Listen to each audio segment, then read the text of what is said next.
All right, in this explainer, we're going to go way beyond just looking at simple patterns. We're going to decode the hidden psychology of candlesticks. You see, we're not just here to look at charts. We're going to learn how to actually read the market's mind. Okay, let's kick things off with a scenario that I bet is going to feel, well, a little too familiar for a lot of you out there who trade. So you're watching the market, it's been going sideways for a while, then finally you see it break down. It prints this textbook bearish engulfing candle. I mean, it looks absolutely perfect. You jump into your short trade feeling pretty good about it, and then, bam, the market just rips in the complete opposite direction, smashes through your stop loss, and you're left just sitting there completely baffled, wondering what on earth just happened. And look, if this is happening to you over and over again, it's so easy to just throw your hands up and say, you know what? Chart patterns just don't work. But the problem isn't really the pattern itself. It's that we're misinterpreting the story that the chart is trying to tell us. So let's completely flip the script on this. We're going to stop hunting for shapes and start analyzing the real battle for control that's happening right under the surface of the market. I want you to forget all the technical names for a minute. You know, a doji, a hammer, whatever. Think of a single candlestick as one round in a boxing match. The body, the wicks, they tell us the whole story. Who threw the punches, who took the hits, and, most importantly, who was left in control when the bell rang. And this right here, this is the huge mental shift we're talking about.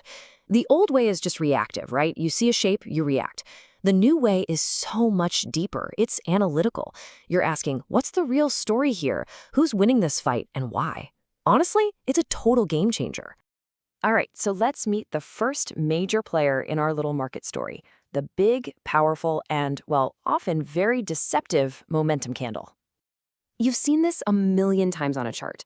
Things are kind of quiet, moving sideways, and then boom, a massive green candle just erupts, breaking out of that range. And that feeling you get? That's FOMO, the fear of missing out. It's intense, and this move looks like an absolute can't-miss opportunity.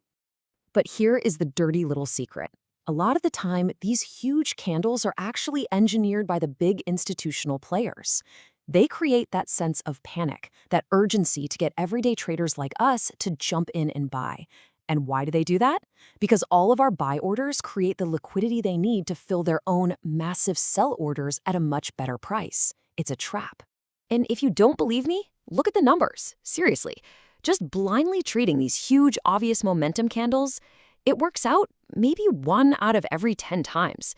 They are far more likely to be a trap designed to take your money than a real signal you should be following. Okay, so if those big momentum candles are often a trap, what should we be looking for? Well, that brings us to our next character, the reversal candle. And the real secret to understanding these isn't in the body of the candle, it's all in that long, telling shadow that we call a wick. Just look at this. A long lower wick tells such a dramatic story.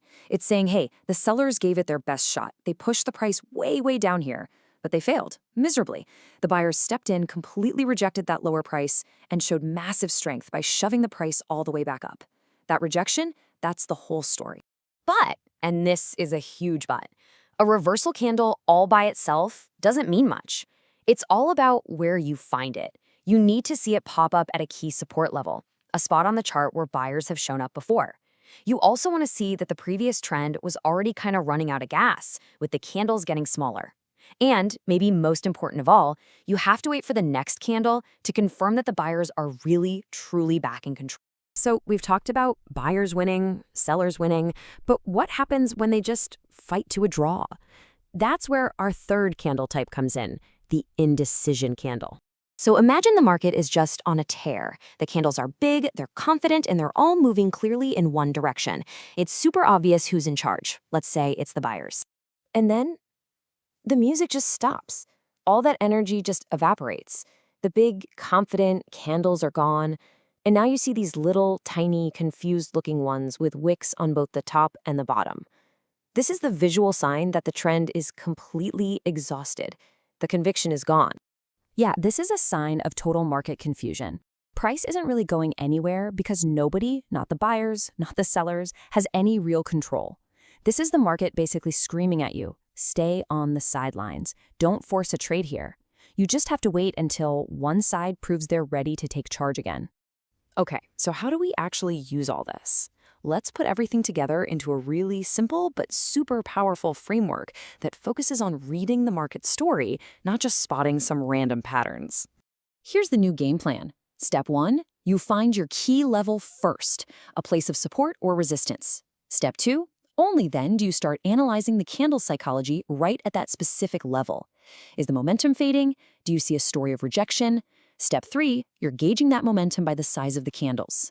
And finally, step 4, you patiently wait for a confirmation candle before you even think about placing a trade.